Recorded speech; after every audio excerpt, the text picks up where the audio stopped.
Hello, my name is Spencer Polk and I am a geography student at the University of St. Thomas, and this presentation was prepared for Geography 331, Conservation Geography with Dr. Paul Laura. In this research, I explore the militarized and ecological landscapes that have evolved from land management protection alongside military training and testing operations in the U.S., the relationship between military installations and ecological integrity, and the potential conflicts and contradictions inherent to sustainability agendas intended for military objectives. In the past decade, interest in the relationship between military activity and environmental conservation has grown in academia. In this presentation, I will highlight key ideas in the existing literature while contributing new and holistic insights by integrating sources and using GIS analysis. While the impact of the U.S. military on landscapes is an extremely global phenomenon, taking place through several different processes, most notably direct warfare, this research focuses not on the battlefield, but on the vast military land holdings devoted to war preparation within the contiguous U.S. These domestic training and testing environments are shaped by contradictory processes of destruction and protection. While military connections to destruction and war align badly with associations of peace and nature conservation, surprising cohesion can be found between these seemingly antagonistic onsets. As my research will highlight, military activity creates unique environments defined by intermittent and managed processes of destruction, carried out for training and testing purposes, while at the same time, militarized spaces such as permanent bases, live firing ranges, training areas, and weapons manufacturing areas often serve as de facto nature reserves. Heavily restricted access to these lands has protected the landscape from the damaging effects of agricultural, industrial, suburban, and commercial development, inadvertently creating quasi-nature reserves of biodiverse and ecologically significant habitats. Out of mutual interest of maintaining large, unbroken areas filled with natural habitat, conservation and military professionals promote collaboration between themselves. On the other hand, while military environments have become reservoirs of biodiversity amidst urbanization and industrialization, critics argue that military activity is fundamentally incompatible with environmentalism and sustainable development. This research will focus on the direct relationships between military activity and ecological integrity, as well as the social and political context which has shaped and continue to shape these hybrid landscapes. My research begins with a contextual background of the historical developments relating military activity to conservation in the U.S., which I break up into 5 sections: military literature on its legacy of stewardship, base proliferation and inadvertent protection, Cold War and legal institutionalization of conservation professionals, Cold War reconstructing, and post-9/11 and the contemporary situation. I begin with an insight into military literature on its legacy of stewardship. Contemporary military literature links the military's relationship to conservation to early military naturalist missions of the frontier, including the Lewis and Clark Expedition and the U.S. Exploration Expedition mission led by Captain Charles Wilkins. Furthermore, this literature points out that from 1872 until the establishment of the National Park Service in 1916, the U.S. Army was charged with managing and protecting national parks. Likewise, in his 1901 book, Our National Parks, John Muir notes his appreciation for the military's role in national park protection. He writes, "The national parks are not only withdrawn from scale and entry like the forest reservations, but are efficiently managed and guarded by small troops of the United States Cavalry." Beyond this historical framing, the relationship between military training and testing sites and conservation ultimately begins with the proliferation of domestic bases in the U.S. After the Revolutionary War and following westward expansion, the main role of military sites in the U.S. were for coastal and frontier defense. But with the onset of World War I and II, the creation of massive wartime armies led to a greater proliferation of military training sites across the U.S., which needed to be fairly larger in order to accompany the sizable number of troops, in addition to providing a security buffer. Although the majority of Americans lived in the North, climate and congressional influence meant that a majority of these training centers were built in the South. Finally, after World War II, the Cold War ignited a further proliferation of overseas military bases, and in response to the arms race, the establishment of large areas for weapons testing and manufacturing. With the proliferation of large and heavily restricted military bases across the U.S. in the early 20th century, the U.S. military began a period of inadvertently protecting significant ecological systems from the urban sprawl and development that would characterize the mid-century. The next segment of my research will highlight the institutional developments resulting from the presence of ecologically significant lands within military sites. To begin, in 1960, the Conservation Programs on Military Reservations Act, colloquially known as the Sykes Act, provided the legal basis for wildlife conservation on military lands, in cooperation with state wildlife agencies and the United States Fish and Wildlife Service. At the same time, with the proliferation of the environmental movement in the 1960s and 70s, a flurry of landmark federal legislation, such as the Clean Air Act, the National Environmental Policy Act, the Clean Water Act, and the Endangered Species Act, confronted the military with significant new challenges. With the Endangered Species Act, conservation experts were given unprecedented authority on military lands by prohibiting trading actions that could harm endangered species. For many military managers at the time, these laws were a nuisance at best, and at worst, they constituted a serious form of civilian encroachment that compromised training activities. Nevertheless, the increasingly apparent biodiversity value within and surrounding most military installations imposed an unanticipated stewardship role for the military. At this time, the presence of wildlife professionals working on installations increased in order to ensure compliance with the Endangered Species Act, and thus avoid training restrictions. One example of the development of professionals on military installations can be seen in 1985 when the U.S. Army partnered with Colorado State University in Fort Collins to create the Center for Environmental Management of Military Lands. Today, this program consists of a team of environmental professionals experienced in the conservation and sustainable management of natural and cultural resources on Department of Defense lands. The institutionalization of trained conservation professionals on military bases developed further when in 1997 additions to the Sykes Act required the development and implementation of integrated natural resource management plans for relevant installations. These plans must be prepared by military installations in cooperation with the Forest Service and state fish and wildlife agencies through a collaborative process, and where appropriate and applicable, these plans must also provide for public access to installations for enjoyment of natural resources. The next significant landmark in the history of conservation and the military follows the collapse of the Soviet Union. At this time, the Department of Defense found itself repositioning and redefining its mission and goals. One highlight of this era was a drastic military drawdown and a decreased military budget. Starting in 1988, the United States began a restructuring process through the Base Realignment and Closure Commission, which established a new approach to evaluating and closing U.S. military bases that were no longer needed. Between 1988 and 2005, the Department of Defense closed or reclassified more than 400 military bases, including approximately 130 major installations.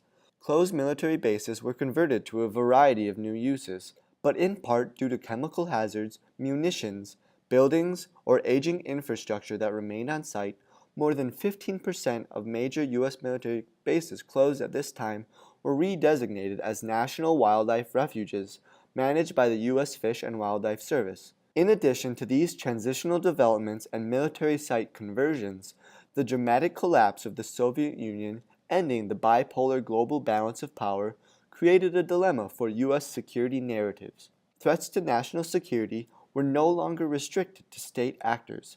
Rather, national security narratives were shifted to more elusive threats, including drug trafficking, insurgents, terrorists, organized crime, and environmental degradation. During his presidency, Bill Clinton began several initiatives turning environmental issues into a national security threat. In 1995, the U.S. Secretary of Defense presented to Congress environmental security as an essential part of the U.S. defense mission and a high priority for the Department of Defense. Furthermore, In the Roadmap to National Security, a report that set out to define the state of U.S. national security after the collapse of the Soviet Union, the word sustainability was evoked 25 times in its 156 pages. With the toxic legacy of the Cold War, Clinton began significant initiatives to green U.S. military operations while building an environmentally sensitive culture within the post-Cold War military. This was primarily achieved by integrating environmental issues and concerns with the military's everyday activities. This translated into managing training ranges and lands with a view of long-term availability, procuring environmentally friendly products that would reduce resource consumption, reducing the amount of solid waste and the military's consumption of energy and natural resources, as well as introducing pollution prevention initiatives. This cultural transformation in the 1990s further integrated ideals of conservation with military activity and has had tremendous impacts on the contemporary situation. Following the post-Cold War military drawdown, decreased budget, base restructuring, and greening of military culture in the 1990s, the military's reaction to 9/11 marks the most recent and influential process that has shaped the contemporary relationship between conservation and military activity. In a post-9/11 society, matters of national security were given precedence over other concerns.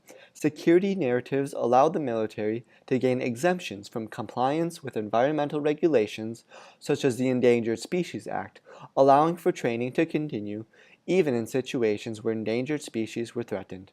At the same time, through his Grow the Force program, President Bush began to grow back the military in 2007. This program resulted in an additional 27,000 Marines and over 74,000 soldiers being added to the existing infrastructure. The effects of this program on military sites was that the additional troops created the need for larger barracks, more dining facilities, and other services. This growth, along with the addition of new technologies, resulted in the expansion of training area needs from the 90 square kilometer footprint that most installations were based on in the early 1940s to over 2,500 square kilometers needed by some brigades in the 2000s. At the same time existing military sites were experiencing training land shortfall, residential development continued to grow around these sites, progressively isolating endangered species onto military lands. Because of these developments, military installations have begun promoting military-civilian environmental collaborations, including Army-compatible use buffers and the Sentinel Landscapes program. These initiatives have promoted the establishment of conservation buffer zones around military installations through easements which alleviate the installation's pressure to observe endangered species legislation by proactively preventing endangered classification and promoting space for endangered populations to regrow. These initiatives have also attempted to ease site conflicts with local communities that have crept closer to their border. The importance of these partnerships is further emphasized by the fact that the Department of Defense manages only 3% of federal lands but shelters more species than any other federal protective status of any other U.S. agency. To give you a greater understanding of what these partnerships look like, here's a video explaining one of these partnerships. As part of the Warburton Wildlife Foundation's ongoing mission regarding land use ethics, sustainable forestry, wildlife habitat enhancement, and outdoor education, we partner with the Army National Guard to protect two of its most important bases. Our organization is currently managing the Army Compatible Use Buffer, ACUB, at Fort Pickett in Virginia and Fort Indiantown Gap in Pennsylvania. Collectively, these bases support the pre-deployment training of approximately 200,000 personnel each year. The ACUB program conserves land surrounding the bases using conservation easements, deed restrictions, and sometimes simple fee purchases to shield them from the possible encroachment of future development. This allows these installations to maintain the most realistic live fire training available by keeping incompatible residential development from occurring along the borders and beneath special use airspaces. Some types of encroachment could restrict training, which increases the likelihood of putting the lives of deployed servicemen and women at risk. To date, our foundation has protected over 20,000 combined acres, and we are working to save more. This conservation program not only strives to safeguard the training facilities vital to our national security, it is a cooperative effort between the Foundation and landowners to preserve the rural farmland atmosphere in the forests, wetlands, and watersheds within these neighboring properties.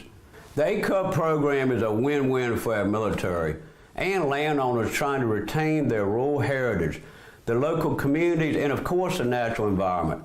It is an honor for the Warburton Wildlife Foundation to participate in the protection of these facilities essential to America's freedom. To recap, with the proliferation of domestic bases in the early 20th century, ecologically significant areas were inadvertently protected.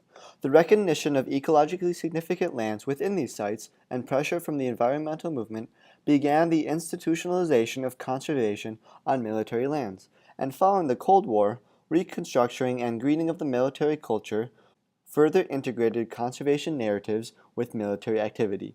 Finally, in a post-9/11 society that attempted to regrow the military and address training land shortfall, military partnerships with private entities began initiatives to create buffer zones around military sites.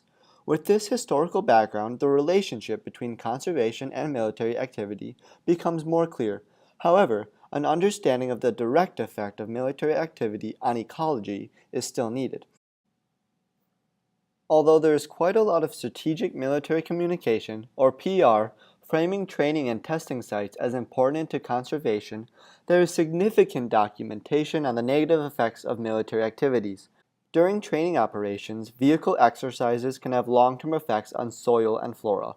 Live fire training results in the accumulation of pollutants such as heavy metal contamination, site-specific degradation, and contamination from repeated use of live fire shooting ranges, and the proliferation of residual unexploded ordnance. One particular concern comes from the weathering and oxidation of lead bullets, which lead to contamination of soils, groundwater, and surface water sources, reducing vegetation growth and species richness. Despite these concerns, military literature such as this example on the Sentinel Landscapes Project website highlight the positive effects training-induced fires from artillery can have on prairie health. Moreover, weapons testing and production also have significant effects on environmental health. For example, wind-borne radionuclei in plants and animals have been found more than 250 kilometers from Hartford Nuclear Reservation, while waterborne radioactive particles discharged from the reservation into the Columbia River appeared in coastal shellfish more than 250 kilometers downstream. Furthermore, an analysis of human population downwind from the Nevada Proving Ground suggested a link between atmospheric weapons testing and increases in childhood leukemia. This map clearly shows the effects of nuclear test sites on downwind populations. In Idaho, Nevada, and Missouri, large proportions of the population downwind from test sites were found to be affected by radioactivity. Furthermore, according to a 2010 National Institutes of Health report, out of the 1,300 Superfund sites in the United States considered the most hazardous toxic sites in the country, 900 are abandoned military facilities or facilities that produced material or products for military use. This map shows approximately 60 of the major military sites on the list and their contaminants. As previously highlighted, military sites can have some unexpected positive effects on environmental health.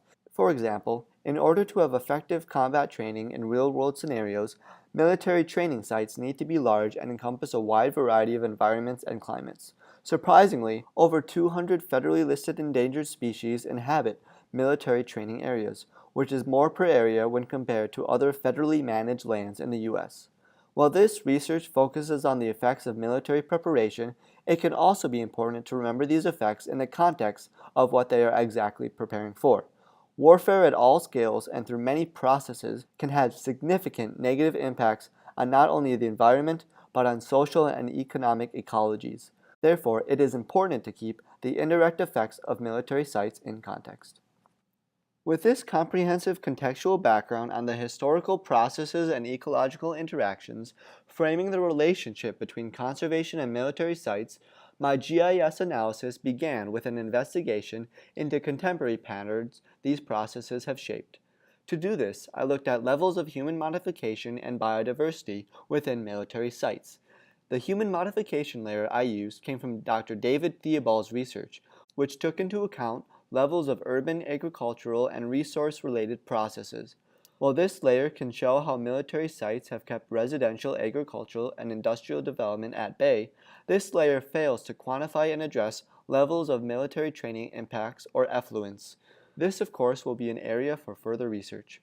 As for biodiversity, my data for this layer came from research done by Dr. Clinton N. Jenkins and the USGS Gap Analysis Program. In Jenkins's research, he concludes that protected lands in the U.S. mismatch biodiversity priorities. He measures biodiversity levels in terms of endemic species richness. As shown, much of the biodiversity resides in the southeast. Many U.S. protected lands are in the west. I use this layer to show that military bases, through historical processes previously mentioned, are quite predominant in the southeast, and may thus have a potential to be seen in the context of national biodiversity protection efforts and biogeographical conservation collaboration. Once again, here are the military sites I used in this study. My research took into account over 1,000 operational military sites in the U.S., ranging from a couple of acres in size to over 2 million acres. Furthermore, this map shows military sites in the context of officially protected areas such as national parks. In several cases, military sites lie adjacent to or act as corridors between protected areas. This is especially noticeable in the Southwest. When looking at military sites by size and biodiversity priority, there are quite a few sites that do not fall within the Jenkins biodiversity protection areas. However, because military sites are distributed across the country, unlike protected areas which are concentrated in the West, military sites have a particularly significant role in the Southeast. When looking at human modification within military sites, two important patterns emerge. First, larger installations have less human modification. This is especially important for conservation because it gives populations room to move in the event of climate change, while also providing significant unbroken habitat for their current survival. Secondly, many of these areas that have low human modification also tested high for biodiversity priority. To identify military sites most important to conservation that were over 50,000 acres had a biodiversity priority score greater than or equal to 1.02 and a human modification score less than or equal to 30.9. As shown in these charts, these sites are predominantly found in the Southeast and California and were established during World War II. To get a better look at what these sites actually look like, I overlaid their boundaries onto satellite imagery. With these images, the effect these sites have had on landscape protection becomes more clear. Outside of the bases, significant residential and agricultural development can be seen, while the areas inside military site borders remain predominantly lush and green. In addition to existing military sites, I also took a look at previous military sites that have been converted to wildlife refuges.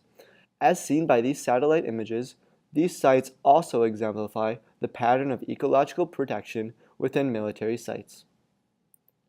Moving on, in order to take an even deeper dive into how these sites are shaped and relate to conservation, I honed in on different regional patterns and processes.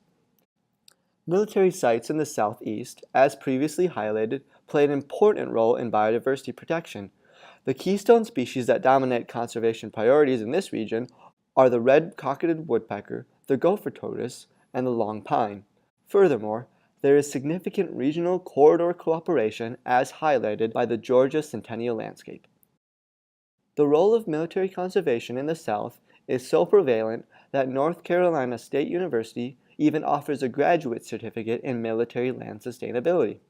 Furthermore, established in 2017, the Georgia Centennial landscape is a biogeographical approach to conservation, developing partnerships between military sites, protected areas, and surrounding communities to create conservation corridors and regional protection. This area includes some of Georgia's best remaining strands of longleaf pine. Longleaf pine forests, an important habitat for a variety of vulnerable species, including the gopher tortoise, red-cocketed woodpecker, and eastern indigo snake, have been reduced to only 5% of their original 90 million acres. The longleaf pine habitat has also been considered ideal habitat for troop maneuvers. The openness of the longleaf pine and the thin stance provides visibility and maneuverability that is very consistent with what the infantry divisions like to fight in. The Georgia Centennial landscape is also part of a greater regional longleaf protection collaboration with the Eastern South Carolina Centennial landscape and Avon Park Centennial landscape. As a part of the Georgia Centennial landscape, Fort Stewart and Townsend bombing range offer an interesting look at land use and military activity, exemplifying the contradictory processes of destruction and protection that shape landscapes within military lands. This satellite image shows a cleared forest on the right where tank tracks can be seen from military training. Then to the left it sharply transitions to forest, where another patch of regrown trees can be seen. Often on military lands with significant forest, rotational forestry is carried out, and as required by law, any profit from this goes back into land management. Moving on, Pinecastle bombing range in Florida is another interesting example of land use. Situated within the Ocala National Forest, the Navy uses nearly 6,000 acres of the 382,000 acre forest for target practice. For the last 50 years, under a special use permit from the U.S. Forest Service, the Navy has dropped nearly 20,000 bombs a year at the site, a few hundred which have been live. Surrounding the target area, rotational forestry is practiced, and just beyond a mile from the bombing zone, there are areas for hiking, canoeing, and camping.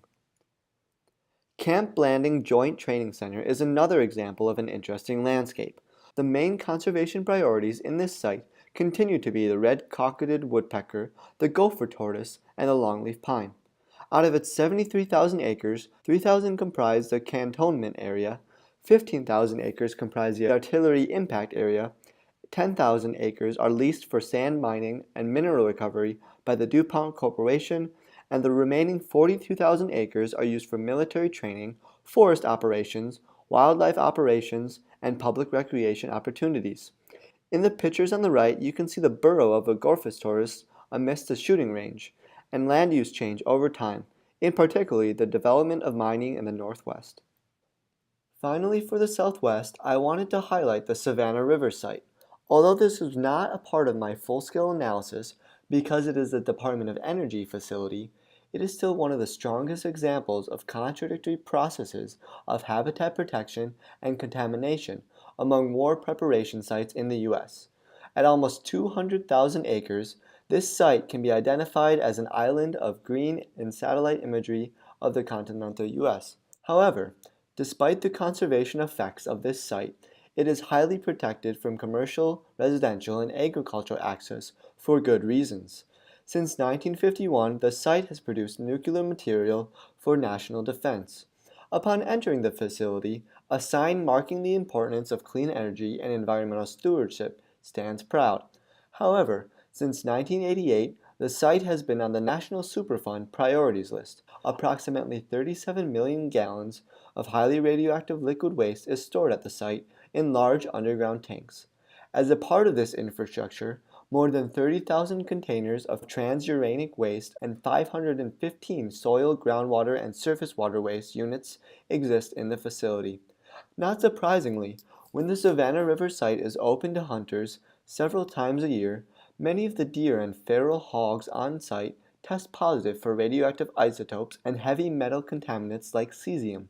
Furthermore, in the waters of the Savannah River and its tributaries near the site, fishermen are also exposed to contaminated fish.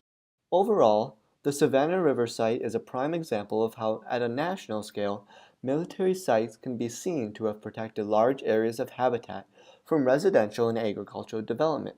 However, when taking a closer look, these developments have been mainly restricted due to contamination, and while these ecosystems may be resilient, humans are less adept to handling exposure to contaminated environments, and thus, large areas of habitat are maintained. Now on to Big Oaks National Wildlife Refuge. This 50,000 acre site is the largest military to wildlife conversion facility to date. Between 1940 and 1995, this site bore up to 85% of all the Army's munitions testing, including small caliber cannons, all the way up to the 1-ton bomb. Today, 220,000 pounds of depleted uranium projectiles remain on site. These factors took out of question commercial and residential options after the facility's closure in 1995. So, it was converted to a wildlife refuge. However, public access to much of the area is restricted. This is due to the fact that the site remains cluttered by 1.5 million rounds of unexploded ordnances and 7 million innate projectiles with live fuses, while a former firing range still harbors 75,000 kilograms of depleted uranium. According to wildlife refuge managers, they allow people to the portion of the refuge that is least likely to contain unexploded ordnances. They use this restriction authority as a wildlife management tool to keep people off certain areas or attractions. From a conservation standpoint, grasslands and openings caused by years of testing military explosives have become valuable habitats in their own right, and the facility as a whole is home to songbirds, river otters, and endangered Indiana bats. To get a feel for what this site is like, here is a short segment from the video visitors to the Wildlife Refuge watch. With the exception of hunting and guided tours, the refuge confines most of its public use activities to a day use area in the northern end. Because of past military use, visitors must be aware of the hazards they might encounter on the refuge. The area contains significant amounts of unexploded ammunition, also referred to as unexploded ordnance or munitions. These are things like shells and bomblets that fail to explode properly and that could still be live. The ordnance has not been removed because clearing an area subjected to such heavy bombardment could cost billions of dollars.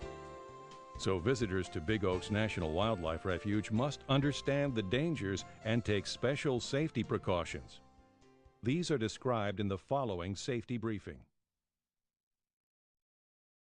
Although the name Big Oaks National Wildlife Refuge emphasizes the natural aspect of the location, its former title, Jefferson Proving Grounds, still represents the landscape. In fact, many military to wildlife conservation facilities across the country abandoned their military titles of the location, such as base, radio transmission facility, ammunition plant, and training annex, for more natural toponyms such as rivers, mountain, bay, and grasslands, despite the continuing impact of the former designation. Moreover, when looking at the West, one finds large Cold War testing sites, biodiversity protection in the Southwest, and military to wildlife rewilding in Colorado. To begin the regional analysis of the West, I wanted to use the Nevada test site as an example of the existing political controversies around military land use and its relationship to conservation. Nellis Air Force Range in Nevada is twice the size of Delaware and lies adjacent to the Desert National Wildlife Refuge, home to bighorn sheep habitat. These areas also share significant land between them, and there is current controversy over land designation. The Air Force has plans to expand into Desert National Wildlife Refuge north of Las Vegas in order to support modern aircraft which fly higher and faster than ever and require more space to train safely. Many people are concerned with the loss of access to this area and the threat to the bighorn sheep. Accordingly, they have protested vigorously. However, the conversation is ongoing. Furthermore, Nellis Air Force Range not only highlights the political effects of military site designation, but the effect military activity has on airspace.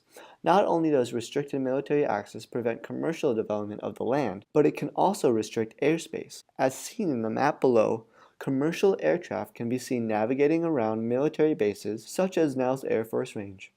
Furthermore, two military to wildlife conservation sites in Colorado offer interesting and greater insights into how militarized landscapes interact with wildlife conservation. The first is Rocky Mountain Arsenal National Wildlife Refuge. Unlike most other military to wildlife sites, the naming of this refuge maintains a recognition of its military past. Between 1942 and 1982, this site served as a chemical weapons facility. 200 families were evicted to create the facility, which manufactured mustard gas, chlorine gas, blistering agent levisite, napalm, sarin and VX nerve agent, white phosphorus grenades, rocket fuel, and cluster bombs. Previously reputed to hold the most toxic square mile on the planet, contaminated groundwater significantly affected the surrounding community. In 1992, after a root of bald eagles was discovered on the site, it was designated as a wildlife refuge.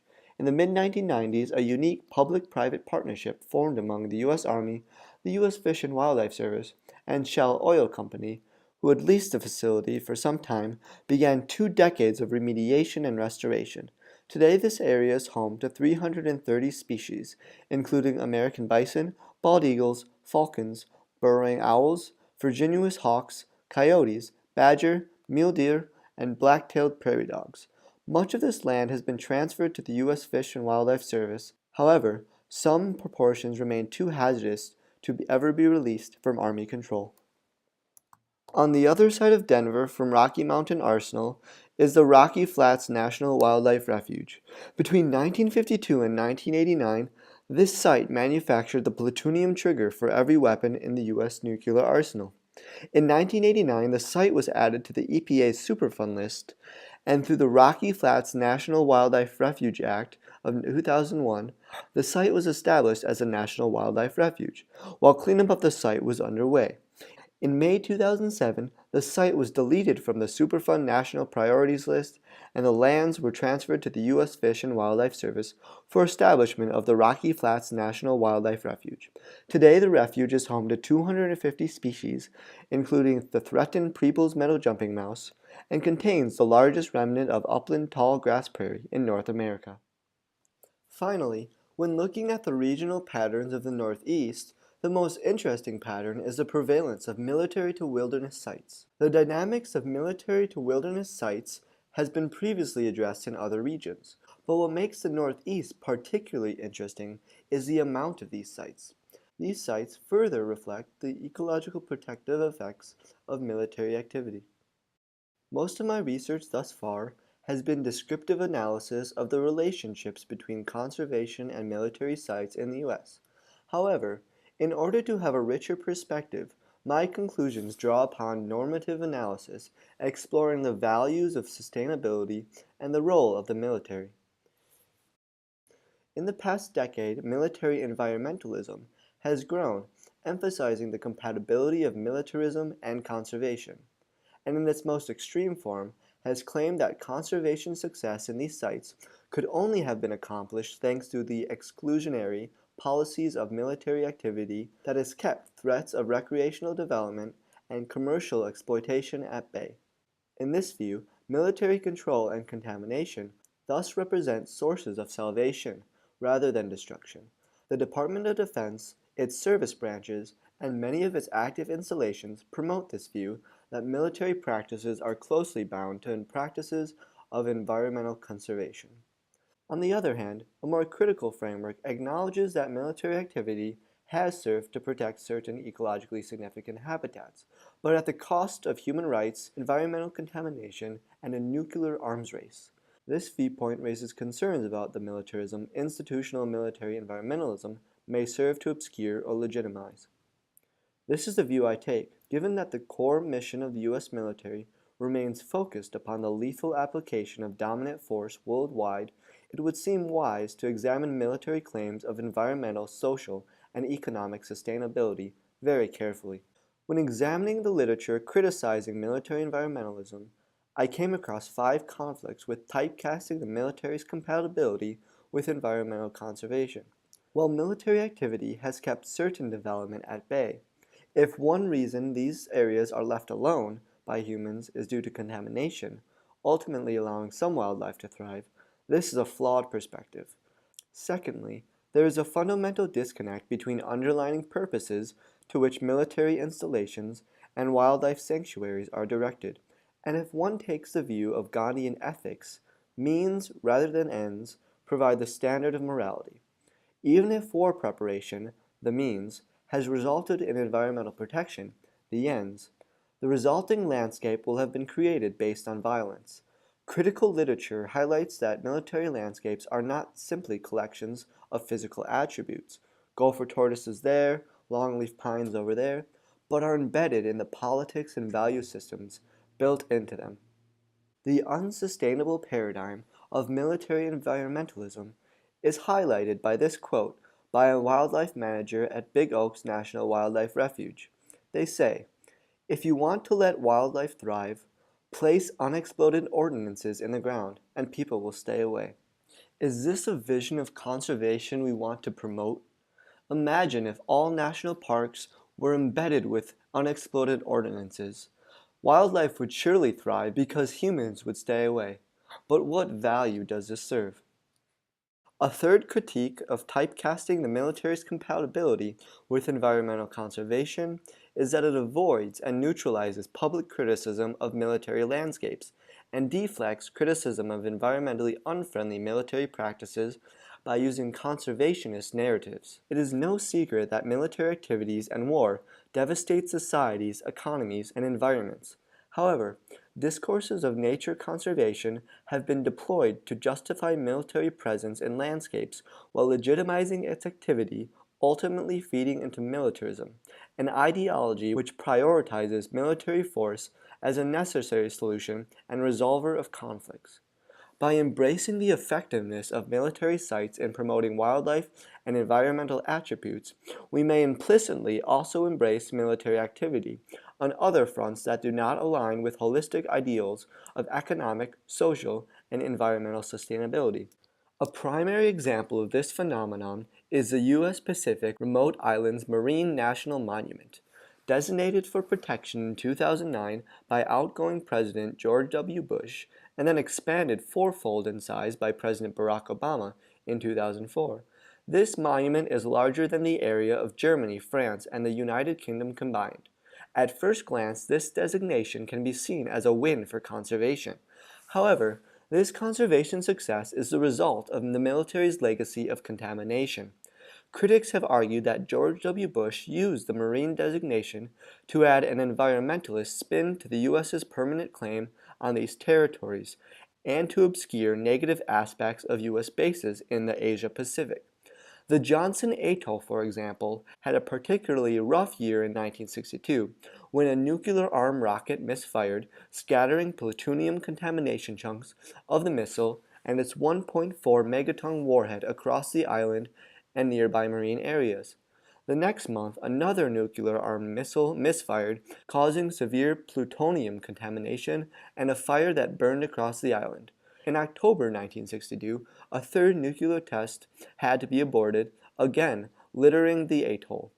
After years of abuse and military contamination, the United States' sudden concern to conserve these islands and their marine habitat led some critics to label Bush's 2009 decree nothing more than a stealth move to solidify U.S. military control in the region under the disguise of environmental protection.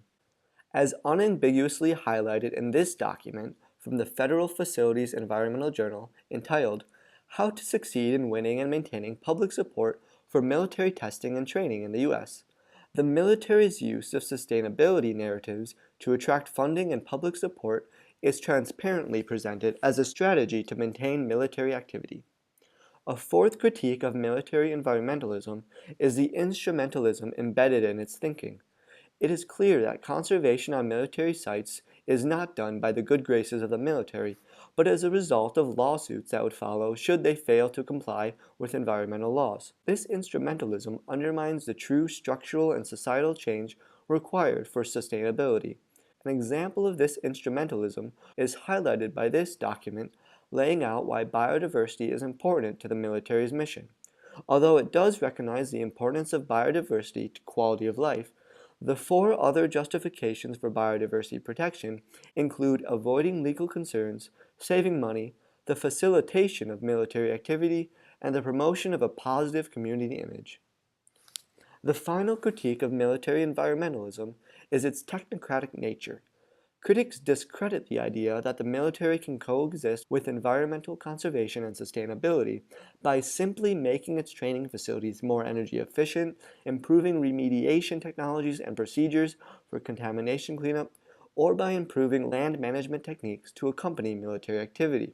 While these improvements are not necessarily negative, they can represent a view that the ecological crisis can be overcome by technical and procedural innovation, when in fact these solutions fail to address the systemic environmental problems we face. Even if the military commits to the environmental conservation of its training facilities, what justifies the military expenditure needed to maintain control over Middle Eastern natural oil resources? what do conservation narratives mean in terms of the over 34,000 dead innocent Iraqi civilians for the year 2006 alone? As highlighted by Adrian Parr in Hijacking Sustainability, whether or not the U.S. military has used environmental-friendly technologies and equipment for the invasion of Iraq does nothing to change the body count. For the Iraqi civilians who want the U.S. occupation to end, it is irrelevant whether or not the thousands of U.S. military tanks and trucks occupying Iraqi land are hybrids or other fuel-efficient vehicles. The same idea can be applied to conservation. Doesn't matter if war preparation facilities in the U.S. have protected wildlife when the military activities these sites facilitate disregard the protection of human lives. While I do not see the U.S. military to be unnecessary, I believe its actions should be held to the highest standards possible without being overshadowed by positive environmental narratives. All in all, military sites have played a role in protecting areas of high biodiversity, especially in the southeast, but we must be careful to not allow conservationist narratives to legitimize military activity. The military itself is not an inherently unnecessary institution, but when environmental narratives provide a smokescreen for militarism, we can get into trouble. With the military's main directive to carry out war, a destructive process antithetical to conservation values of economic, social, and environmental harmony, more civilian-driven, democratic, and peaceful approaches to conservation should be promoted.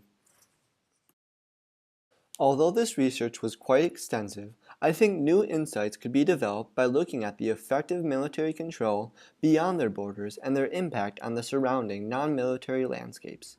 Secondly, given the limits of national data on military site contamination, I think quantifying contamination on military sites on a national scale will lead to more precise analysis of ecological integrity on military lands. Finally, given the global extent of the U.S. military, it would also be interesting to look at the effects of foreign U.S. bases on conservation and the role they may play in legitimizing the military's presence in the regions. Lastly, I want to thank you for taking the time to listen to this presentation, and I hope that you learned something new.